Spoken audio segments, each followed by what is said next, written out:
नमस्कार। जिस व्यक्ति को आप अपनी फोन स्क्रीन पर देख रहे हैं ये बेहद ही दुखी है और इस समय दर बदर की ठोकरें खा रहा है। आप देख सकते हैं इसके हाथ में एक मोबाइल फोन है और जिसमें ये जिसकी फोटो दिखा रहा है वो है इसकी बीवी, और इसकी बीवी जो है वो अपने प्रेमी के साथ फरार हो जाती है और इसके 7 साल के बच्चे को भी संग ले जाती है। आप देख सकते हैं तस्वीरों में ये इसकी बीवी है। चलिए सुनवाते हैं इस व्यक्ति का क्या कहना है।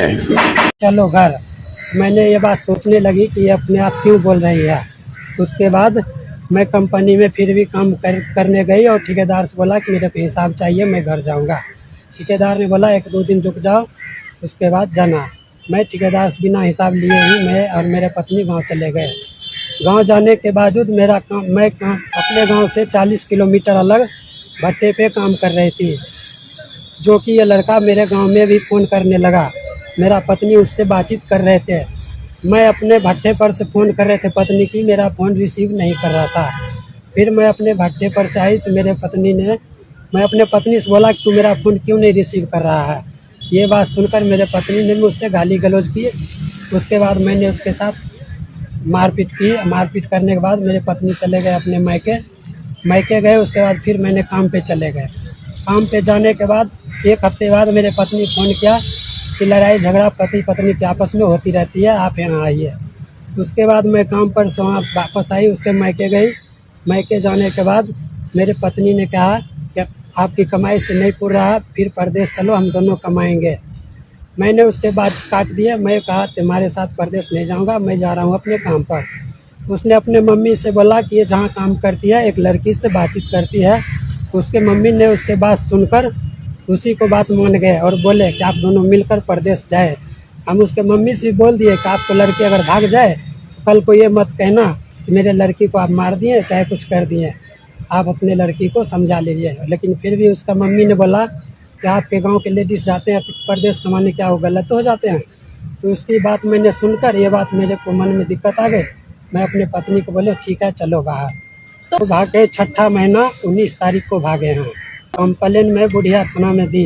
बुढ़िया थाना में कंप्लेन देने के 2-4 दिन बाद फ़ोन आई तो मेरा पत्नी उससे बात की, थाना वाले से बताया कि Nangloi railway station Sonia hospital के पास 3री गली सुभाष कॉलोनी रहता हूँ। मैंने वहाँ पे जाके 2 चक्कर लगाई, 2 चक्कर में पता की, पता नहीं लगा। उसके बाद मैं यहाँ मेरे पास किराया नहीं थे आने के लिए, तो मैं जमुनानगर में मेरे अति बहादुरगढ़ में मेरे जानकार आदमी काम कर रहे थे। उसके बाद मैं वहाँ जाकर 1.5 महीने काम किए हैं। काम करने के बाद मेरे उसी कंपनी में कोई बताया कि मीडिया वाले के पास जाओ, ये खबर दो। इस बीच में कोई बात नहीं हुई है। फिर थानों वालों के फिर दोबारा फ़ोन आए थे तो उसने बोला कि मेरे पति का नंबर दीजिए। तो थाने वाले को पता नहीं था कि ये इसका नंबर इसके पत्नी के पास है।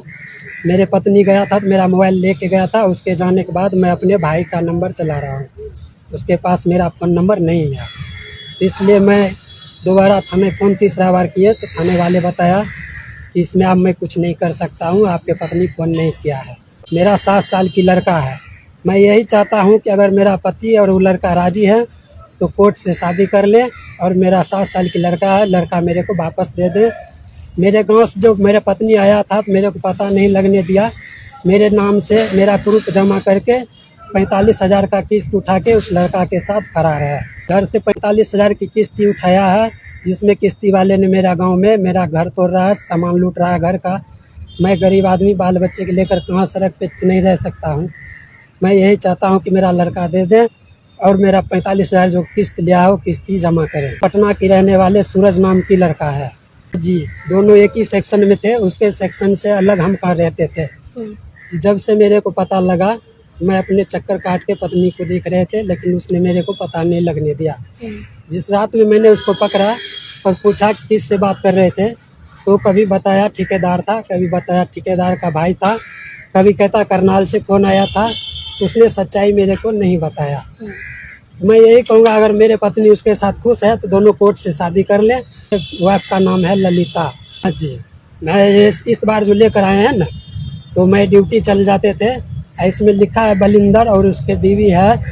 बलिंदर का बीवी जब हम कहाँ ड्यूटी चल जाते तो बलिंदर का बीवी उस लड़का को फ़ोन कर देते कि वो ड्यूटी चले गए हैं, आप आ जाइए उनसे मिलने के लिए।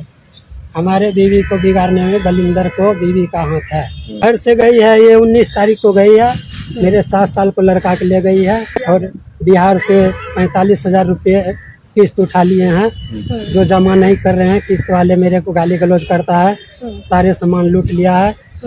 इसके डर से मैं गाँव भी नहीं जा सकता हूँ।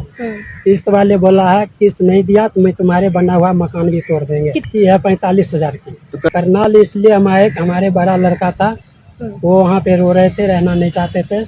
जिस दिन से उसका मम्मी गया वो सही से खाना भी नहीं खाते हैं। मैं अपने बड़े भाई के पास उसको छोड़कर मैं अलग काम कर रहा हूँ। मेरा भाई बोल दिया कि तुम्हारा लड़का सही से नहीं रहता है, कल की कोई बात हो जाए तो तू कहेगा कि मेरे भाई को नहीं, मेरे लड़का को तुम नहीं देखता है, अपने लड़का को यहाँ से ले जाए। तो इसलिए मैं आज यहाँ आया था अपने लड़का को देखने के लिए। और जिस बहादुरगढ़ में जो मैं काम कर रहा था तो मेरा वहाँ का जो ऑपरेटर था, ऑपरेटर बताए कि तुम जाकर मीडिया वाले के पास खबर दो, मीडिया वाले खबर फैलाएगा, तुम्हारी पत्नी कहीं भी होगी तुम्हारे थाने पे आएगा और तुमको बुलाएगा, पत्नी को बुलाएगा। उसके बाद उससे किस्ती का पैसा तुम अपना लड़का ले लेना और अगर प्रेमी के साथ राजी हो दोनों कोर्ट से शादी कर लेगा।